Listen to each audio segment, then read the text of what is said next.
ഈ വീഡിയോയിൽ ഇവർ പറയുവാണ് 3 മുട്ട എടുത്ത് ഇങ്ങനെ നിരത്തി വെച്ചിട്ടുണ്ടെങ്കിൽ അതിൽ നടുക്കിരിക്കുന്ന മുട്ട കറങ്ങുമെന്ന്. ട്രൈ ചെയ്ത് നോക്കിയാലോ? ഞാൻ മുട്ട എടുക്കാൻ വേണ്ടി ഫ്രിഡ്ജിൽ പോയി നോക്കിയപ്പോൾ കൃത്യം 3 മുട്ട അമ്മ ബുൾസൈ അടിക്കുന്നതിന് മേലെ എടുത്തോണ്ട് വന്നു. വേഗം എക്സ്പെരിമെന്റ് ചെയ്തിട്ട് തിരിച്ചുകൊണ്ട് വെക്കണം. കറങ്ങും നോക്കാട്ടാ.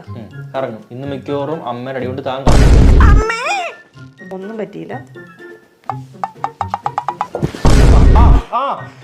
കറങ്ങി തുടങ്ങിയായിരുന്നു. ആര് തലയോ? അല്ല, മുട്ടയല്ല മുട്ട. എല്ലാരും കമന്റ് ചെയ്തു മുട്ട. അക്ഷരമാല ഉള്ളത് മുട്ട എന്നാണ്. പിന്നെ എല്ലാവരും അക്ഷരമാലകളുള്ള പോലെ തന്നെയല്ലേ പറയുന്നേ. രസമല്ലേ? താങ്കൾ എങ്ങോട്ടേക്കാണ് പോകുന്നത്? എത്ര പേര് അങ്ങനെ ചോദിക്കും? ഇതില്ലല്ലേ, ഗോപാല എന്റെ കൃഷിയിടം നശിച്ചു തുടങ്ങി. നിങ്ങളുടെ കൃഷിയിടം എങ്ങനെയാണ് ഇത്ര സമ്പൽ സമൃദ്ധിയിൽ പോകുന്നത്? കറങ്ങുന്നുണ്ട്, പക്ഷെ എന്റെ കയ്യിൽ നിന്ന് അപ്പോഴേക്കും ബാലൻസ് പോകുന്നു.